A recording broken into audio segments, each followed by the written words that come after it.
business leaders is that classic challenge of navigating an uncertain economy in the short term while positioning ourselves for a future that has not yet fully revealed itself.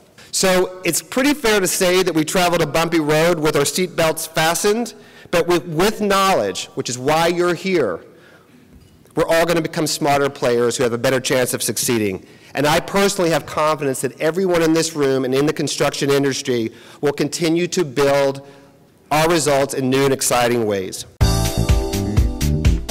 We try and suck up as much economic information as we can, particularly as it relates to forecasting the construction industry. It's very important to us, and I think this is one of the best forums to come and get that type of information. Very, very interesting. It's chock full of data and a lot of good information, and it's important for us to keep up to date at Zurich, to keep up to date with the construction industry, and you guys do a great job in putting together the conference. I'm delighted to be here. Very unpredictable, unstable markets such as we're in today, it's helpful to have insights.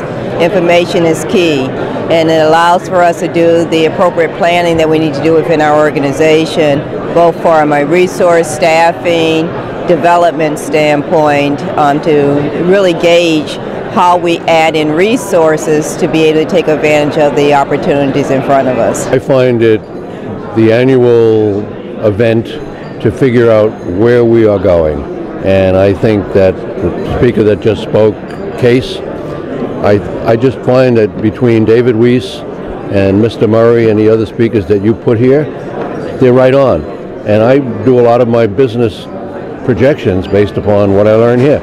You guys are the experts when it comes to predicting what the construction market's going to be like and giving us insights on why and how it's going to happen. So I always look forward to it for that reason, and I go back and share it with our members. It's the forecast of where they think the market is going to be going and what to expect for the next year. It's always a good learning experience for us, and it's a great opportunity to network with other people in the industry and make new acquaintances. I think we're on an upturn. The speakers this year are more interesting than ever because they've been able to present the financial information in a new way, and I think what we've learned over the last couple of years is that things will never be the same again, but they're presenting not only new ways in looking at the information, but new ways for everyone to grow out of it. So I will say it always, and I will say it again, I've seen new people here that I haven't seen before, and it's great to see them because I like to be able to tell them that this is really, the E&R magazines are the Bible of the industry. The cost analysis is what everybody goes off of as the gold standard, and the caliber of people here is always top notch. So I had a good time last night, and I made some new connections, and the networking here is always great, so it's always worthwhile attending these events. Even before we began sponsoring Outlook, we've used the McGraw-Hill and the Dodge statistics to monitor how we're performing as far as market share of steel construction versus other building materials. So we rely on the data, and we enjoy the additional detail that's provided at these conferences, along with the opportunity to network with the other people that are here. I've never been to an Outlook conference myself. We always send people and participate. The thing that strikes me is how fascinating hard data and research can be. I think I look at the data, you look at the past, and looking forward to what's happening in the future.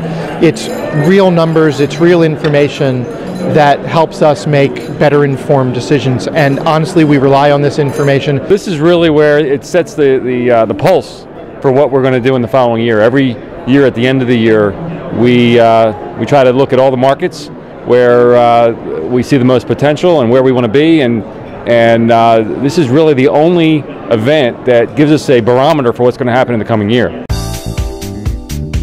A lot of uncertainty. Could it drop back? Could we lose this year? 2013, we could. A lot depends on what happens with the fiscal cliff deliberations. I was really struck by the fact how a lot of the market drivers are on an upward trend, and that should result in improved construction activity.